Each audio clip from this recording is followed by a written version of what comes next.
computer. All right, everyone. So thanks for gathering tonight. Jamil Gabianza is going to just walk you through some SketchUp basics. This is kind of the level of never really played with SketchUp much before. So very, very basic tutorial here, just to give you a leg up if you want to explore this 3D modeling medium. All righty. Hello. And so, as I've told you before, there are many modeling programs. It will depend on what you learn to use, what firm uses which program. The one we're going to use is SketchUp because it's the most accessible one out of all the 3D modeling because it's free. I mean, they have a pro version that has way more stuff that you can use, but the free version, at least you can start practicing on it. You don't need to pay any trial. You don't need to make sure you have your student email. You can literally just have your Google email, sign up, and use the modeling software. And I think that's more accessible than like Rhino, as I've said before, that most schools in the US will teach you Rhino, and it's prettier and it's flashier. There's also other programs that I can't think of right now. Other firms use Revit, but Revit is like a spaceship because it's not just modeling, it's also like all the information under it. And so if you're just modeling a tree, you don't really need to use Revit, but you can use that as well. So let's open SketchUp. Hold on.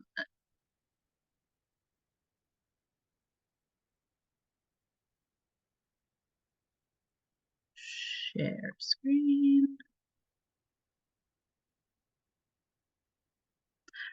So I think Michelle will send you guys a list of like resources. And I think before I even enter SketchUp, because it is overwhelming, any new program is overwhelming. Michelle will send you like this SketchUp reference guide. And like all modeling programs and all CAD programs, it's just learning the language. And so in CAD, you use letters as a language form. It's similar to SketchUp. You just use letters to, like keyboard letters, to start using your program. And so this reference guide will show you which, like if you want to use a line, you can just use letter L. If you want to make a circle, you type C. So it will tell you, it's basically memorizing this language so that when you start opening SketchUp, you already know what language you're using. So you're not going to be like, oh no, I don't know how to move stuff. Like M will move stuff. So it helps if you have this reference guide. Once you start playing with any CAD program, it will kind of be ingrained to you. You will start memorizing this without meaning to. But this will tell you what the symbols are, what the shortcuts are inside the parentheses, and then it will also tell you the descriptions of what they do. So you have that as a reference so that if I breeze through the commands, you can just go back to this PDF and you'll be fine.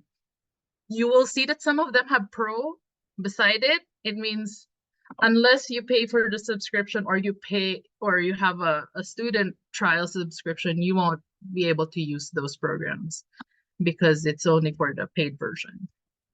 But majority of the things you need are free and you can use them.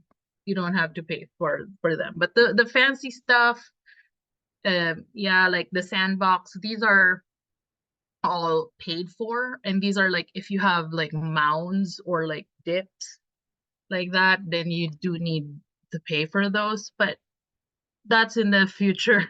I don't think you need that right now. Okay, and so I am gonna share the SketchUp.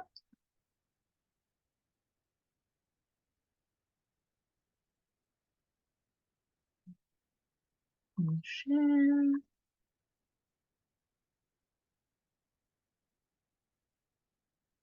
Yeah.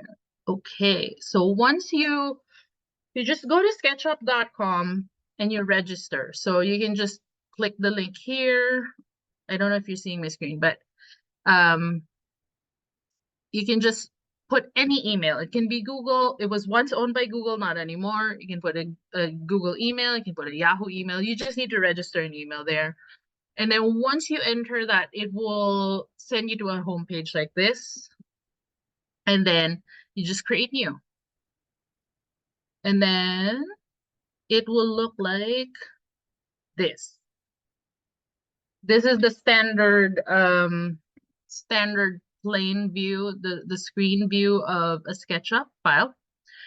To move stuff, to move it around, you can do it with these items here, or you can use your mouse. And so you can just use your mouse and use the middle part of your mouse to just make that pan around like that. Or you can use the move command, letter M, or this one, and then you can start moving. Oh, sorry, not move, pan, this one. You can which is P. You just pan stuff around. So those are the stuff you can use to move the screen. And then once you're looking at your screen, the top part is your usual file management part of the screen, which is if you want to go to your home page, if you want to make a new one, if you want to save your file, if you want to import, export. The free version will only let you use JPEGs and PNGs. If you start paying for it, you can put like CAD files in there like this, but right now, for example, if I click this, it's going to tell you upgrade to paid version. So you can only put JPEGs for now, but I will show you how to do that. And then what's good with this new version is that if you have a question or if you don't know the command, you can literally just type it. So if you want to put like, you want to see the top view of your camera, like this one, you just type it here, click it, and it'll give you the plan view, right? So you don't have to worry about like, oh no, it's in 3D. How do I, and I'm used to working on plan view because that's how I was taught. Then you can just type that in. So you can type that. You can also do, if you want to draw in freehand and you don't know what symbols will go with the symbols, then you can type it in and you can literally freehand your stuff there. See that, and all your basic free tools are here and more are here. So you can arrange it the way you want to. If you want to put the circle here, you can. If you think you need the protractor more than the other dimensions, you can literally customize your toolbar to how your workflow is going to be. So this is where your tools are. And then on the other side of your screen is the modeling tools. So this is like the drawing tools, and these are the modeling tools. So once you do your models, you can put information in them. So for example, if I put a rectangle, where's my rectangle? Here we go.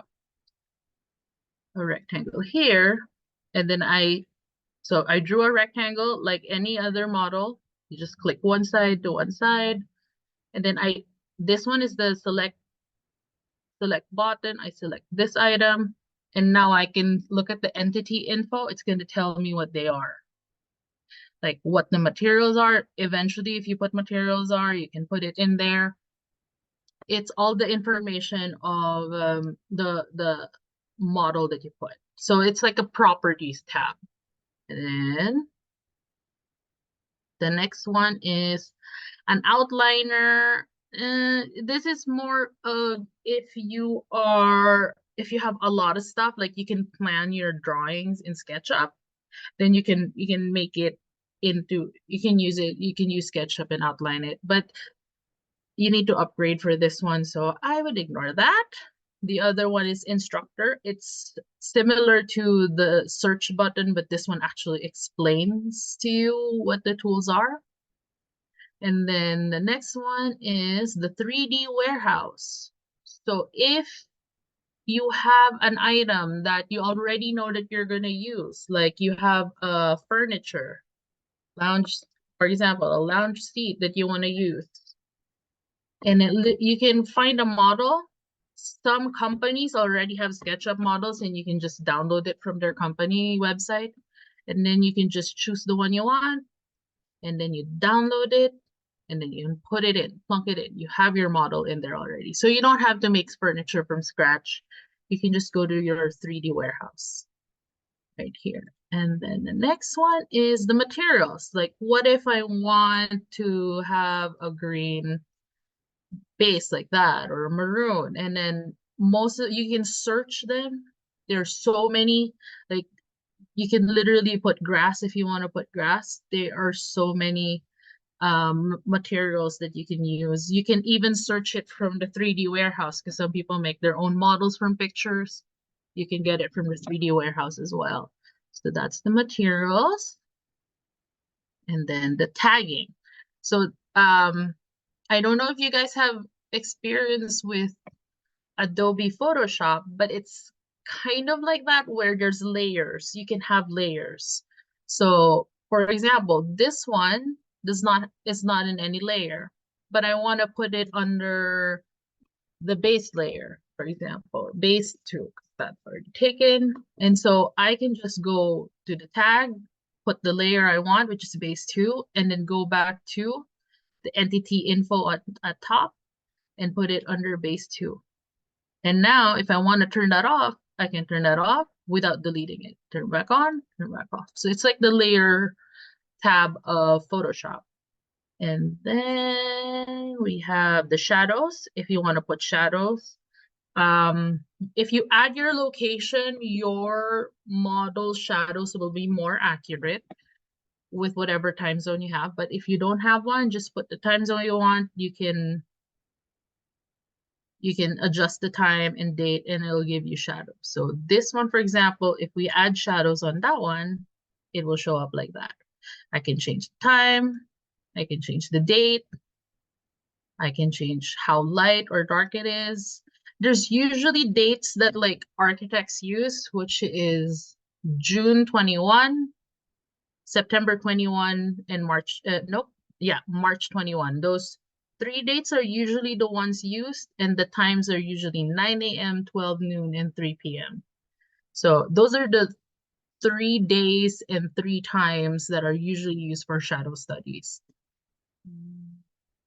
So, but you can use any date you want. You can put now if you want, and it will adjust it based on the information they have. Now you're done with your model. What do? You can make it into a video, but to make it into a video, you have to set your scene. And this is where you go do it. And then I'll show you later on how to use the scene, because we need to make sure we know how to use the other side first. We have the displays, like some people just want to use hidden geometry. Some people don't want to see the section planes or something like that. Then this is what you use to adjust your view. Then if you have curves, you can soften them here using these. Like you just select your object and then you can click this and it'll soften all the curves, because most modeling software, they use math. And when they do curves and they do math, they don't really show you curves, they show you triangles. That's how they do curves in modeling. They do triangles. And so for them to smoothen it, they just make little triangles and then combine them together to make it smooth. And so to make it look smoother, then you can use this soften smoothen command here right on the side. And then what else is here? Model info it's just your workflow. Like if you're used to using the architectural format or decimal format, you can set it the way you want. Like if you're used to metric scale, you can change it to metric. It's right here. Same with the units, volumes. It's just how you want your workflow to be. You adjust it here. Then can you do a solid? So solid is like spheres, cubes, like for like building architecture, they have a lot of those. but for the free version, we don't have that. You can still make your solid, but it's just they want to check if your solids work so that when you put your model together, it won't, it won't look wonky. But we don't need to do that because we don't have we are using the free version for that. Okay. So let me just close this and clean it up because there's only limited screen space. So I'm going to delete all of these. So to select, you just make sure you're in the select option, delete all of these. So we're on a clean slate. So your workflow, like I told you a while ago that you can just reference the PDF and see what letters you are referencing. Like if you want to orbit, if you want to make a line, if you want a rectangle, you use the letters on your keyboard. But what if it's not there? What if you don't know what the program is? So for example, the top view, if you want to look for it manually, you have to go to the side here. It's gonna be, I think it's in scenes. You're gonna go to standard camera, and then you basically look for the top version, the west version, like that. That takes a long time to do. Like it takes a while for you to do that. Like, there's so many steps to do that. You can make your own workflow and you can make your own shortcut. So you type the command, for example, it's top view, and then you hover your mouse here, and then you just choose whatever letter command you want. So for me, I chose Shift 1. I just added. So if I wanted to make it Shift S, I can make it or something like that. If it's not taken, like what if I wanted Shift, then I can make it Shift X. But I prefer my cameras to be numbers, so I put Shift 1 and then get out of that. So literally look for the command, hover your mouse, and then put the command you want. Like type it in. So Shift 1 for me. And now every time I put Shift 1, it's going to be plan view. If I do Shift 2, it's going to be one of the elevation view. So that's how you customize your workflow. So what if you're used to the commands in, for example, if you ever use Rhino and you're used to the commands in Rhino, you can customize your commands to match Rhino. So it's your choice.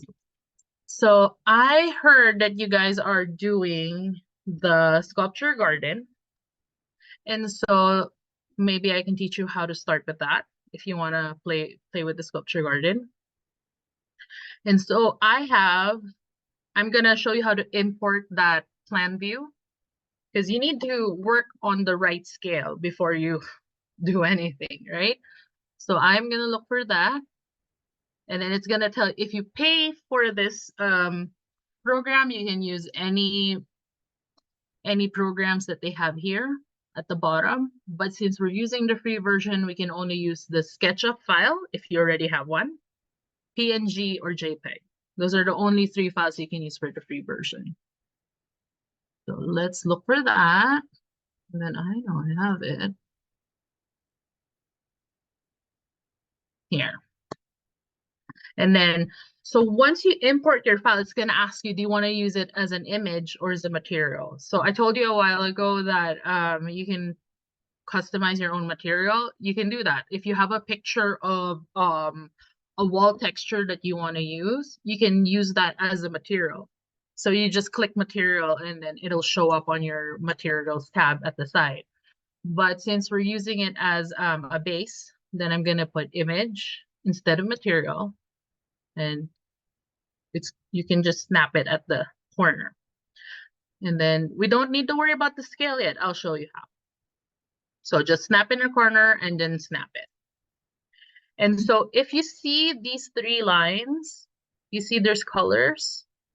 So the blue is your vertical axis, as you see that. The blue line is your vertical. So anytime you draw something and it starts to look blue, you're drawing a line, for example, and it starts like, look at that, it's blue. It means you are straight. You're parallel to the blue axis. So if you're not, it's just going to look black like this. But if you are straight up, it's going to look blue. That applies to the red axis and the green axis. So the green and red are just the flat plane. So X is the red, Y is the green, and then blue is the Z axis. So as long when you're drawing and you want it to be square and you want it to make sure that you are aligned, you'll see that it changes to red. But if I start moving it to a different angle, it starts to be a different color. Same with the vertical, the y-axis, it's going to go green if you're going green. If you change it, it's going to be the red. So that's how you know if you're drawing the straight line, because once you start drawing in a 3D model, it's hard to track if you're drawing in a straight line flat, or maybe you think it's flat, but it's once you start rotating it like, oh, it's not flat or something like that. Right? So those are the 3 axes. And now let's go back to the plan. And so we want to scale it. And the easiest way to scale it is you just put in your image that I showed you a while ago. And then I'm gonna use the 5 feet as a reference here because it's the shortest that I can see that's whole number. So find the whole number one. This would work too. 52 would work. 60 feet would work as well, but either way, just find a whole number that you could use to scale, and then look for your tape measure. So you're gonna go to your toolbar to the left. Mine is already here because I put it there, tape measure or a Command T. But if it's not there, you can go through the hamburger icons and just look for it. So, but I already put mine here. And then so you basically measure this 5 feet, right? Make sure it's 5 feet. And it's going to tell you on my screen, it's telling me it's 9 feet, 9 inches. That is fine. We're scaling it to fit 5 feet, right? And so make sure that you just click it to where your dimension is, and then you type 5 feet, which is 5 and an apostrophe -0 inches, and then you enter, and it's going to ask you, do you want to resize the model? And you say okay. And so now once we measure it, this is the dimension command, it should roughly give you 5 feet. See, so now it's 5 feet, and now you have a scale drawing, because that's what you want to start with, a scale drawing. So if you guys need me to do that again, let me know. Maybe somebody raise your hand, I can do that again. But that is it. It's basically you put your image, and then you use your tape measure, and then you measure a whole number. If you don't have a whole number, it is fine, but you have to figure out the right dimension. So if you are using metric, then you put the right you type in the right dimension. It's right here at the bottom right. That's where you type it in. But you don't need to put your mouse in anymore. So you just literally put it in there, and then you type it. It'll automatically go there. But if you're working on metric, then you just make sure you're putting the right dimension in there. Sal, So, I think I saw Sal is trying to raise his hand. So if you want to oh, unmute yourself and ask a question. How do you zoom if you just put the it's this cursor? one. This one. The middle one right here Oh, the middle one. Okay. of the got it. mouse. So you can also zoom here. One of the things, let me see if I can get the PDF again. So the PDF that Michelle will send you has the shortcuts on how to zoom in, zoom out, and how to use the cameras. It will be there. I know you can also use the command Z.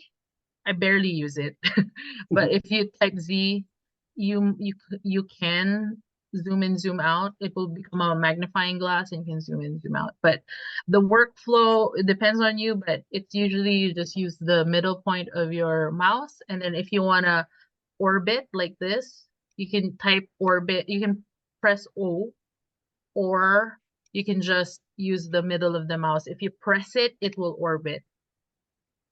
So I'm going to add to that if you're using a traditional mouse that came with your computer, it probably only has a right click and a left click.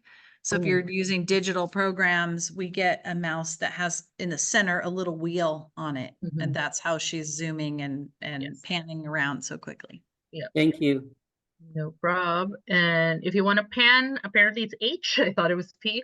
So it's this one, and that's pan is moving it side to side like that. So I think maybe I should go through these. So this is select tool. This is erase. This is align tool. Straight lines anyway. This is rectangle. This is push pull up, which I'll show you in a little while. This is move, but this will only work if you select. So you should select an item first before you move for this one. This is the rotate command. And then to use this rotate, you have to choose a point here.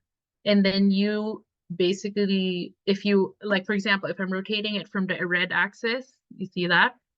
Then I align this point to the red, and then I can start moving it like that. With the rotate, you can rotate through the x-axis, y-axis, the green, red, blue axis, it'll rotate it. So just, yeah, you can, it's just a matter of angling your mouse the right way, and then you can start rotating it that way. It's just you playing with it. So it right now, because my screen is looking downwards, it's looking at the flat plane. So once you start moving your camera, you'll see it starts to move as well. Let's see what else. This is offset. Oh, this one's scale, sorry. This one's scale. Sorry, they changed the symbols from the pro version and this. So scales if you want to have the different size. The control C, control V, control Z of like most softwares like Word or Adobe, it works here too. So you can do control C, control V, control Z for undo, you can do that. These are for offset. So if you're like doing stairs, for example, and you don't want to draw each step one by one, you can literally just offset the line that way or whatever way you want. So for example, I want to put a line here, and maybe I want to put a step. You can just offset it. It won't let me offset right now. I'll show you the offset later once it's closed command. Okay. This is an arc. This is the freehand. So if you want to do, if you have a tablet with a pen, the freehand would help you a lot. With the mouse, not so much, but you can try. What else? So if you want to do the paint bucket, it basically is connected to materials. That's what it does. If you want to twist an item, oh, this is orbit. Sorry, you changed the symbol. So orbit is when it moves like that. Orbit, we got the pan, tape measure. This is if you want to make a circle, dimension, zoom. What else did I miss? So you can do a polygon if you want. And so the arcs, you can do a 2-point arc, 3-point arc. It's all here. Flip if you want to do just a mirror image of the item. You want to just mirror the whole thing. That's flip. Follow me is like if you just want a line that follows a certain trajectory, you can do that with follow me. It helps when you're doing like anything tubular. So that helps with the follow me. And then for the dimensions, you can have it here. And then if you do zoom, look around, walk to all the cameras in here. So now you have this. You have a scaled plan, and now you want to draw it. So what you do is you can start with a rectangle. If you know if everything is a rectangle, then you have a rectangle. But what if you have a line like this? It's not a rectangle. So you can trace it in. If you know the dimension, you can put the dimension in as well, like the way we scaled something a while ago. So for example, if I want to do a 6-foot line, I just click, point on the direction I want, and then I just type 6 feet. And now I have a 6-foot line, something like that. So when you're working with SketchUp, the line is different from the actual plane, the solid surface. So I'll show it to you here. So a rectangle is solid, as you can see that, because you have all your points are closed. So that's a solid line, and this is, you have a solid surface. But if you draw it yourself like that, and you happen to not close it, like maybe it's not close like that, but from afar, from zoom out, it looks like it's close. It's not close. So you can't make models with a shape that's not close. So like the push-pull version I was talking about a while ago, like what if you wanted to make a post, right? This is a closed shape. So if I want to push it up, push it down, I can do that. See that? Push up, push down, push up, push down. If you want to push up for 10 feet, then you just literally type 10 feet. Oh, click 10 feet. Why is it not doing it? Normally it will. There. So it wants you to put the inches as well. So I just put 10 asterisk, no asterisk, apostrophe dash 0 quotation. So that's how I did 10 feet. But this will not move. As you can see, there is no white surface because it's not a closed surface. You can go back in and close it, and now you have a closed surface. So you can do that, but you can only push, pull items. You can't only make walls if it's closed. So this one is a closed surface. I can push, pull up that one. But this one with the wall, I just drew the line. There is nothing. So that's not a closed surface. I can't do anything about that. So I need to close it first, and then I have now I have a solid surface that I can push, pull like that. And I think your surface is flat anyways. You don't need to worry about mounds yet, because the mounds come in with the sandbox command, which is not free, so we can't really play with that yet. But just master the flat surfaces first, then you can do that. So next thing that I'm going to teach you is the groups and components. So when you're working with CAD modeling or anything graphic, you need to make sure that you can group your items so that you don't accidentally delete something. So for example, I'm gonna make the sculpture area, right? So I will make a square like that. And then if like, oh no, I can't see anything anymore, then you can click it and you can select, I just press right click, and then you can make it go to different things like that. You can hide it if you want. And now I hid it for now, right? So for example, like that, start with the sculpture here, sculpture here. So I'm just making solid spaces, right? So what if this area in your design and you wanted to move it somewhere? You can click it like that, right? That's fine. But what if you just want to move the ones inside and not touch the other at the bottom?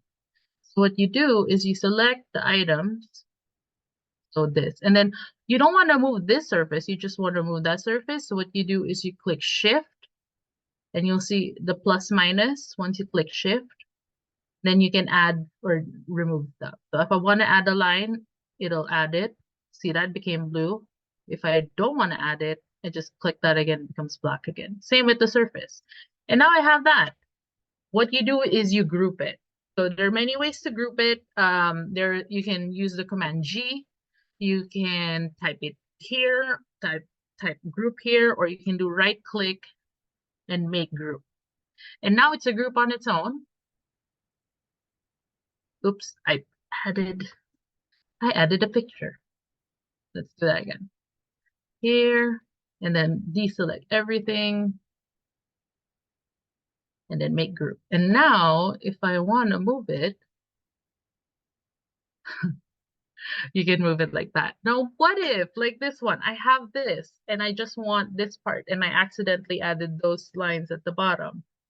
You can go inside by double clicking the group, and then now you're inside that group. You can't touch anything outside of that group anymore. So you're inside the group and you can start editing the group. And so if you know CAD, this is what you call, it's similar to a block, but it's not. There's another one called components that's really like a block. And now I have this. And so, and to get out of that, so you go inside the group. If you want to go outside the group, you can press escape, or you can press outside, double click outside. Inside the group, outside the group. Inside the group, escape, outside. And now I can move it. Like, what if I don't want the sculpture there. The sculpture needs to be front and center. So you can now move it here. And now you have a sculpture in the middle. Something like that. So that's how you group your objects. What about if you have fences that are the same all the time? So that is where the components come in. Components is like a super block, a super group, I mean. So, for example, this one. That is like the wall on the fence, right? But there's so many of them. And do I need to make one each time? And so what you do is you make that into a component. Same thing, you select the item and then right click, make component. And then you can type the components like wall surface or wall panel. The description is for you and for your coworkers so that they don't get confused on what item that is.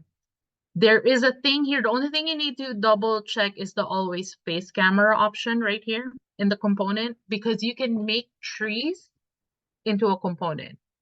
And so if you have trees as a component, you can literally make a picture of a tree always face the camera every time you rotate it. So that's that option. Okay, now we have a component right here. And now what if the fence is 6 feet tall? The wall panel is 6 feet tall. So just type in 6 feet tall, it's now 6 feet, right? And so now what you're gonna do is you're just gonna copy paste it. You have a component right here. You just Control C, Control V, now you have a wall, right? Control C, Control V, now you have another wall.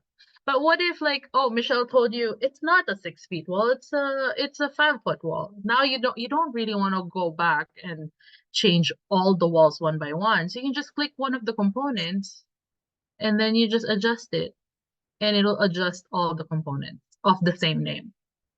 So you don't need to adjust all the walls individually one by one. You can just adjust them one at a time like that. So that is what components are. I just noticed that my shadows are on. If you're working, I don't know what computers you guys are working with, but if your computers are slow, I would suggest you turn off the shadows.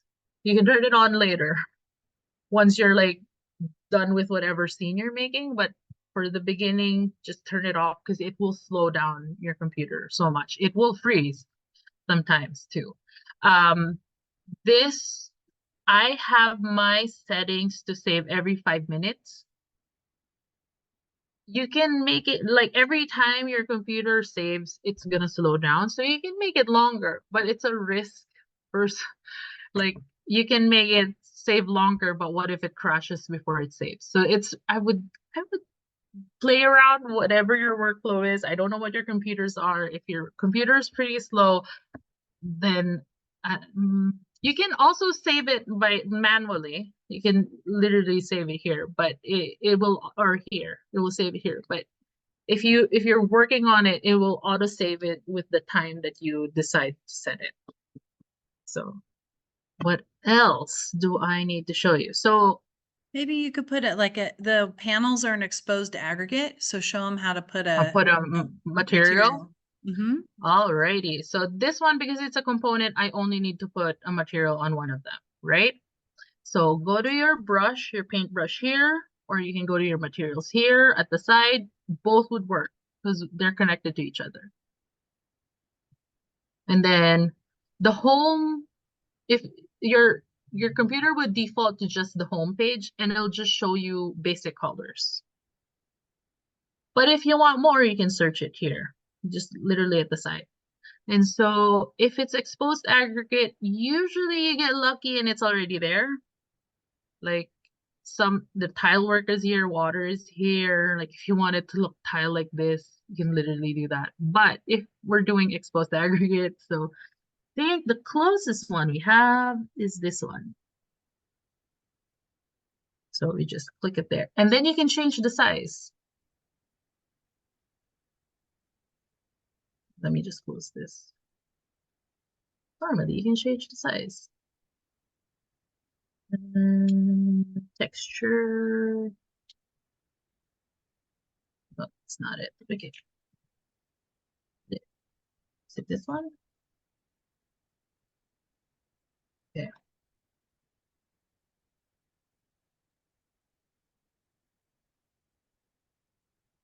Normally, in the Pro version, you can change the size of the texture. You can set it to be like just this tile, and it'll make you change it. But right now, it won't let me because I this think is the when you free first version. added it at the bottom, I saw some of those sliders like that looked like you could change it. Oh, that was the shadow. That's why I turned it off. Okay. Yeah. Yeah, I guess it's not available on the free version. You can't. But what you can do is you can go to the 3D warehouse and basically type in exposed aggregate.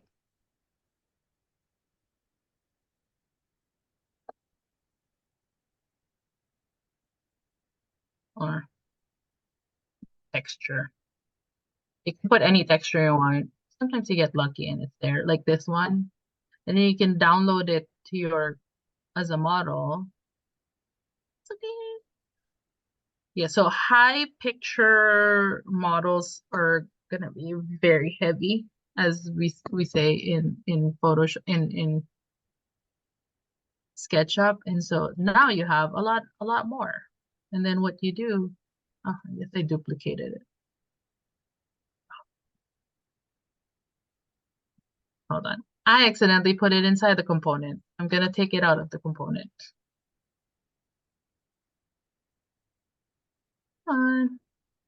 There.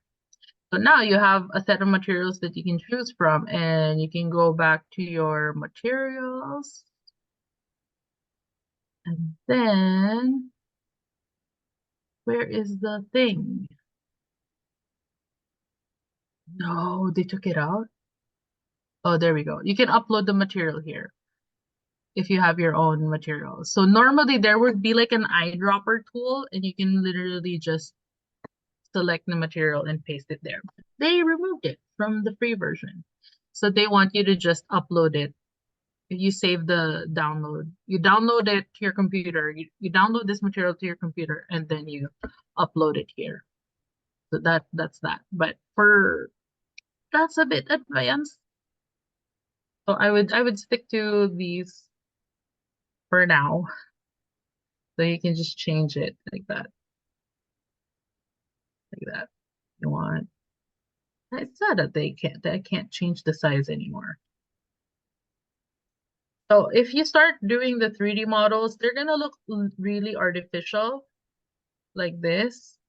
You can change what it looks like with styles here, the bottom. So if you want it to look architectural, if you want it to look sketchy with sketchy lines, you can just go here and it'll change the whole model and it'll make it look sketchy like that.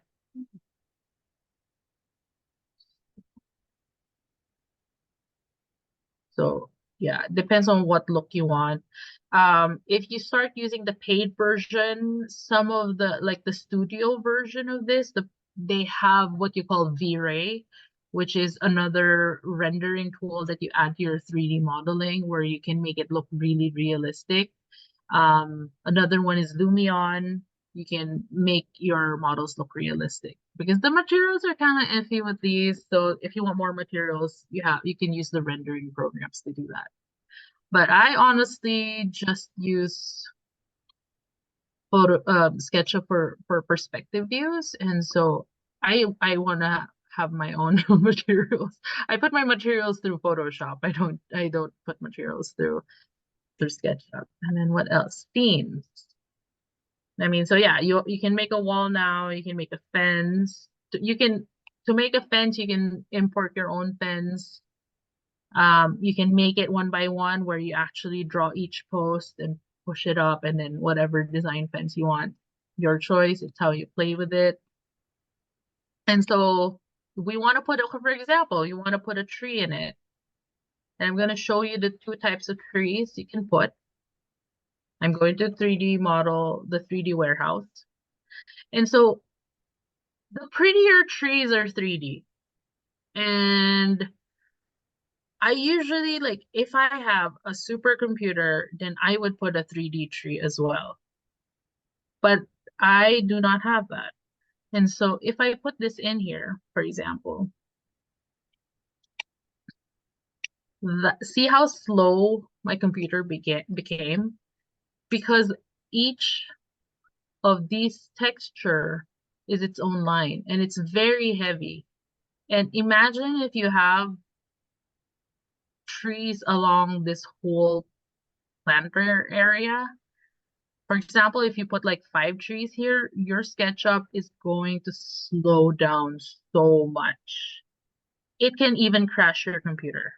So unless you have a super PC or you have a PC that you've already have so many RAM in it, I don't suggest putting a 3D tree.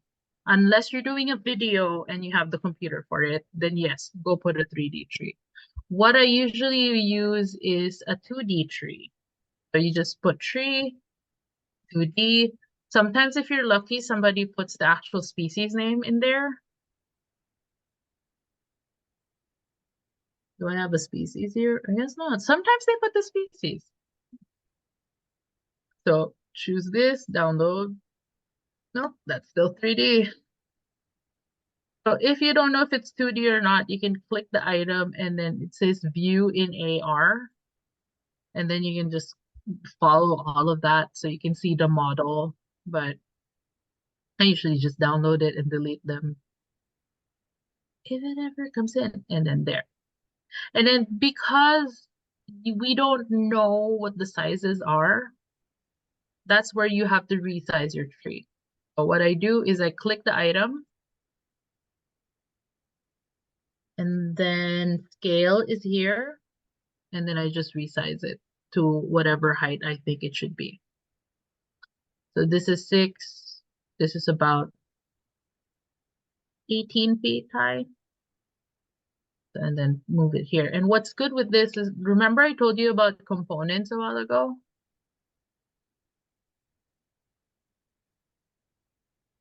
Where you should always have it face the sun. Edit. How am I editing? Nope, not that one.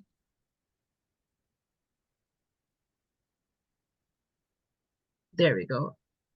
So if I click always face camera, you thought, now every time I turn around, it will always follow me. So if you're gonna set your own scene, if you're gonna do a perspective view, your tree will always follow you. So it's not gonna be that flat surface, it's gonna be a tree that always faces the camera. If you have a 3D tree, you don't have to have that problem. But if your computer can't handle it, I would stick with the 2D trees. And so now, hypothetically, I'm not gonna do the full design here because that's gonna take a while. But hypothetically, we have our wall, you have your design, and now you want to set your scene because you need to put it in a PowerPoint, or you want to make a video. That's where we go to scenes. So you can clean this up and then open scenes here. And then you can change whatever view you want, right? Like there for the camera, because you're setting up your scene, right? And if you want it like that, if you want it to have shadows, you can start putting your shadows now, right? Start your shading, shadows, now I have a shadow. Then what you do is you go to the bottom, my scenes, and you add a scene. Whatever comes up there. And now, and then I just rename it. Edit, and I just say, view from the west or something like that. You can just save it like that.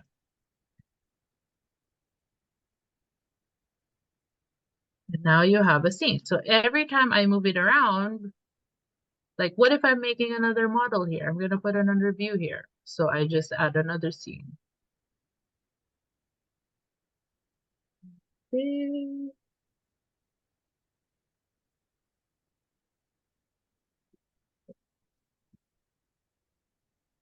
Right, there we go, scene. If it ever is slow, there we go. And then I'll just rename it. View from the east. You can name it however you want. This is just for you. So what if, like, oh, I'm okay with the scene and I want to go back to the view that I set a while ago. Then you just go click that and it's gonna go around there. And if you want to update it, like, oh, that's too high. I want it to be like you're standing there. Then you can just set the view you want, and then you can update, and it'll update like everything that you want. It takes a while to update and make scenes because you have models in there.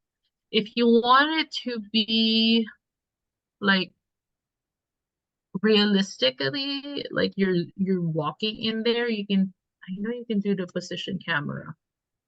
Here, you can click that, and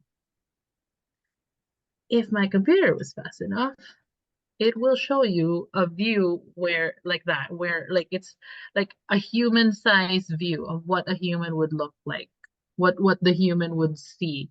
So you can use the position camera there. But you can set up however view you want, like whatever view you think is best. And then to make an animation of this is you basically just make multiple scenes. Like you make scene 1 from here, and then you make scene 2 from here, scene 3, scene 4, and then what if you're going outside? Scene 5. And then as you build your scenes, you can start making an animation here on top, and that's how it becomes like a video, like you're walking through the model. So that's how you make a video. But that takes a lot of memory, and I don't think my computer can handle that right now. What else do I think you guys need to know? How to save it. How about, yeah, I was gonna say how to save it and make How sure all to the save it. components save together. So remember I told you guys to, it's a lesson in discipline and how you make your layers, your tags. So just make sure that your tags are all labeled correctly. So for example, this one, I want to put this, if I put the tree in now, it can't handle it. So select, and this one, and like I want that to be a different tag. Like I think it should be in a different layer. So just go to your entity info as a while ago, and you can tag it to whatever. Like I want to put it under parts. Now it's in parts, right? And then if I want to turn it back on, I just look for parts, turn it back on. So it will, your SketchUp will save with whatever layer tags you have on. So if you have your tags off like that, once you save the scene, it will be off. So you have to turn it back on and update it. It will turn on. So you have to constantly make sure that your tags are on and off the way you want it to look like for it to save the way you want it to look like. Now, for example, like, oh, I told you guys a while ago that you can change the style if you want it to look like hand sketches. You can do that as well. You can just click the item. It will change. It takes a while to change, but it will change. And then you can save your update your scene. It will always go back to that view that you want. So before you save it, make sure, what I meant by say, before you export it to whatever picture you want, you have to make sure you have the view that you want. You have all your components turned on and off, tags turned on and off, you have your materials correct, then it's going to show up the way you want to. And then to export it, I mean, I would save it first before you export. And then you export it as an image. Where is it? Download. So you go to download, and then you download it as a PNG. And it'll save it. PNG is just an image file. It doesn't give you an option to save as JPEG, maybe because it has the lines in it. That's why I want you to save it as PNG. You can also save it as an SKP, which is the SketchUp model file. If you have SketchUp already in your program, then you can just save it as SKP. But you can also do the STL for 3D printing if you know how to do that and you have a 3D printer. If you do have the paid version, you could save it as a CAD file, or you can even save it as something you can put on like Google Earth. But that's how you do it. You just save it as PNG, and then you size it the way you want to. And so, if I recall correctly, an 11 by 17 at a 150 resolution would be 2550 by 1650. So now if I do that, it will change my sheet. Now this is an 11 by 17 sheet.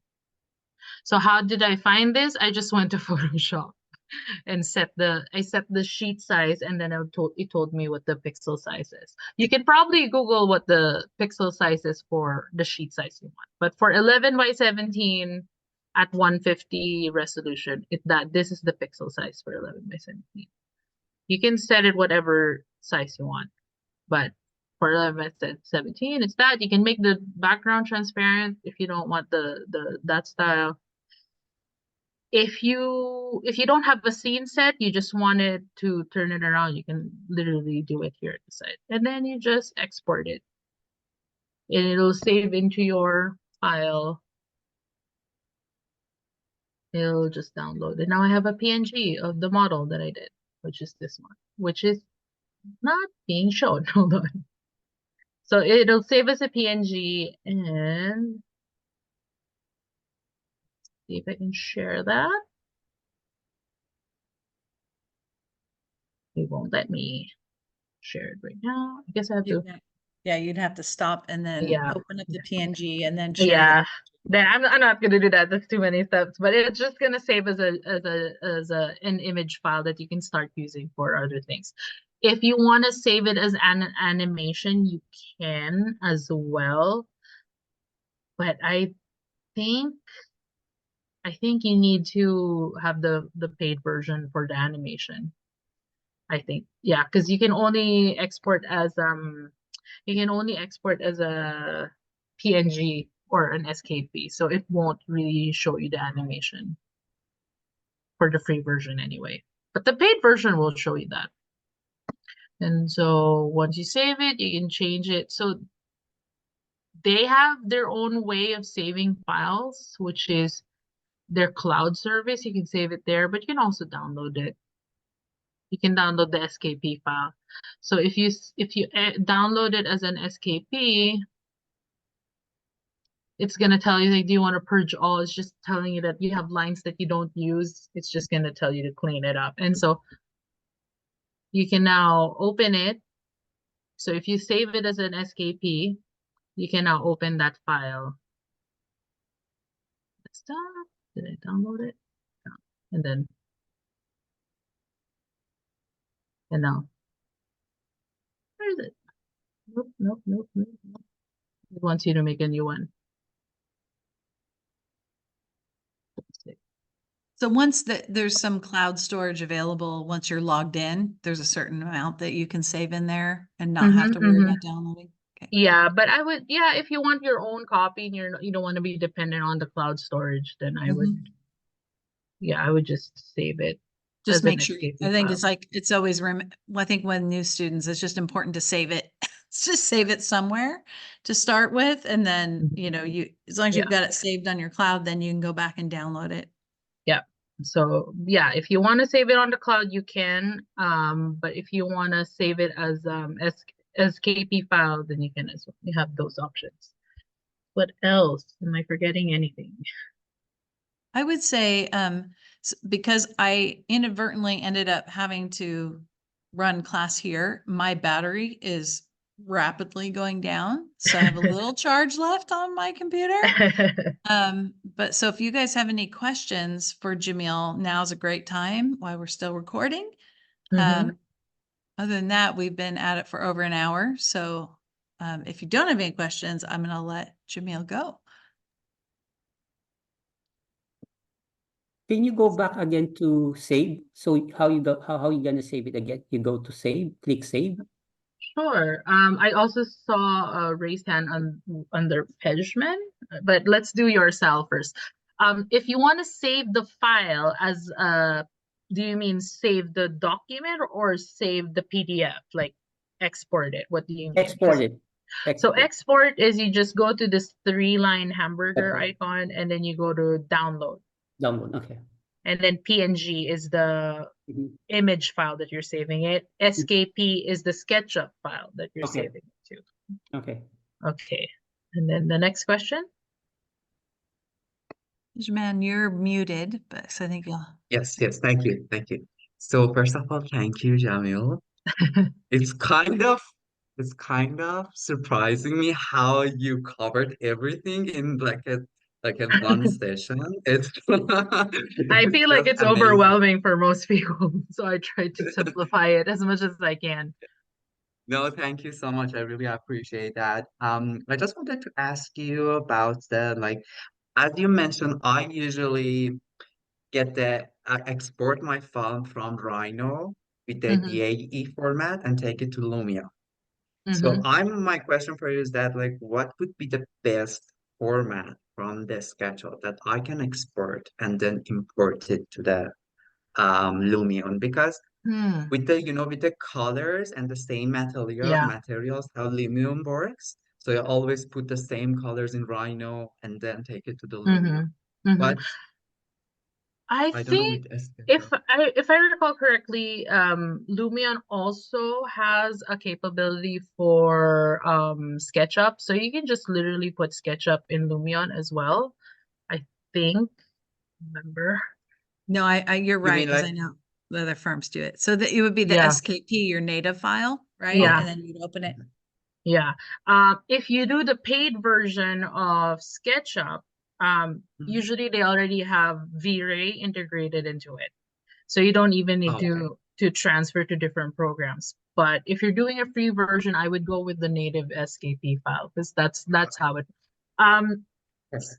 as far as I recall, if you export it, they have options of DWG, DXF, KMZ. Sure. So they have other options like if you want to do the DWG, I think that's the most basic form of CAD file is the Right. DWG. And I know most programs will accept DWG as well. But this they only accept they will only export to DWG if you're paying for it. So I would do SKP Amazing. if you're going free. Yes. Thank you. May I ask you one more question? Mm-hmm. So regarding the rendering, Mm-hmm. if let's say I don't want to take it to the Lumion, I just want to get a good rendering, use like an engine and get a good rendering from SketchUp. Which one do you recommend? Is it Do you recommend V-Ray or do you recommend other rendering engines? What's Hmm. your experience on that? Um, the most landscape friendly is Lumion. Like they have the most library. Right. If you're just doing architecture, V-Ray is the cheapest way to go. But what we do in the office is nobody really pays for animation, so we just do a view, right? A scene. And if it's just a picture, I just render it myself using Photoshop.